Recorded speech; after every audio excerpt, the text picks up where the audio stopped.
Hello and welcome to today's video. Today we are looking at Bee's Knees Lacquer's Herbalism. A bit like Queen of Rot, I actually wore this in the summer, but I've been holding on to the footage for a little bit. This might be one of those polishes I didn't technically need, but I like to twine yourself around people you love so much, and this has a very similar formulation, so I felt the urge to complete the pair. This is a teal jelly base with a gold to green to orange to pink to purple shimmer and a bunch of linear holo. The teal isn't that far from a darker turquoise or a Tiffany blue. It will remind you of the Mediterranean Sea. I think my closest polish to this one is Cupcake Polish's Moongate. They're both turquoise into teal jellies and both have a pink shift. I do think this one is a bit darker and obviously has more shifts and the addition of linear holo. But if I was being very strict, I probably could have done without this one. But I just didn't want to do that. As you can tell from the first coat, this is a polish you have to build. I suppose you could wear this in one coat, either on its own or as a topper. But if you are going to use it as a topper, stay in the range of teal to blue. I don't know if I'll wear this in one, but I just think you could. It does go on very smoothly. Like usual, you can't really see the shifts of the shimmer inside, and we'll talk about that in the full hand shots. A bit of the same with the linear holo, it just shows best in sunlight. But you can see the pink and a bit of orange as I get to sharper angles. You can also sometimes see that purple shimmer shift at the base of my nail. In the second coat, we're getting more base, but I still found it a bit less saturated than I wanted, so I did go on to a third coat.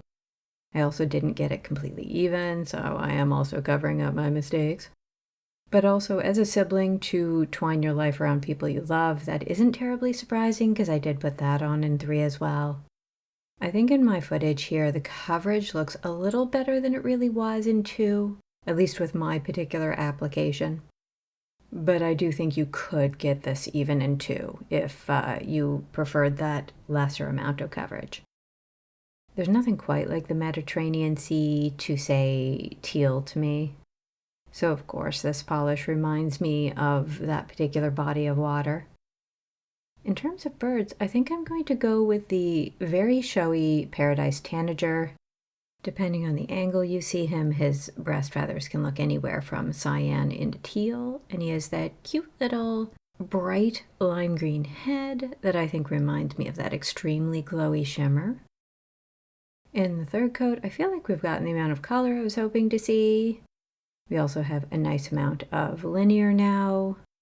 I do think the shimmer is probably the most subtle element of this polish. We've mostly gotten that pinky purple shift, but when I wiggle my thumb, there are just the hints of orange. Although I will say the subtleness of the shimmer definitely changes in different lighting. Here inside, where the light is lower, it's the shimmer that isn't quite as strong and you're seeing more of the base. You'll see that as we get outside, things are going to change drastically in that regard.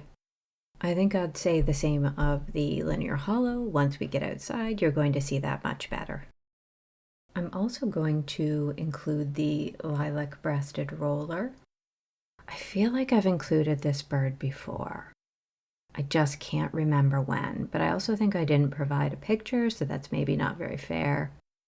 And on a bird that is almost entirely a riot of color, the lower underside being the star color is quite the feat.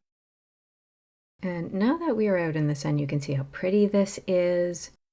On the right side, we're getting that purple into pink shift, and as I raise my fingers, you get a better look at the linear holo.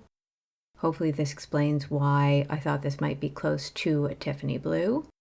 As I move around to the left, we get through a quick orange transition and into green and gold shimmer transitions.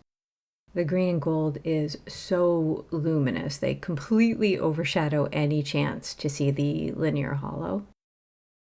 I did also want to include some art here because there is so much that includes a teal, and I was thinking of Gustav Klimt, and he mainly works in warmer tones, golds, and so on, but every once in a while when you do get an accent color, very often it's going to be a teal or a green. So specifically, we have a lady with a fan, and she is accented by some teal birds. Not my favorite Klimt, but not everything can be Pallas Athena. But I can always hope. In the shade, we are back to a slightly darker looking teal. You can still see that purple into pink shift. I was actually a little surprised I could see the linear holo with this particular lighting. It still shifts through orange as I raise my fingers, but I'm just not seeing any of that green or gold in the shade. If it is there, I just can't see it. I did also want to throw in an artifact here. The Serpent Mask is made of both blue and green turquoise. I would highly suggest going to the British Museum site that I've linked in the description, because that will let you zoom in on the image to see all the details. And that is absolutely worth it in my opinion.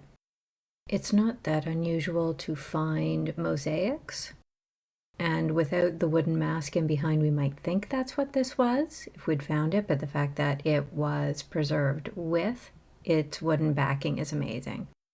The problem, of course, being that wood breaks down so much quicker. Inside we get some of that very glowy green and a flash of gold as my fingers move back downward. The pink is very pale when I reach the floor of the downward movement. When I move around to the left, we get a very textured but pale orange into pink.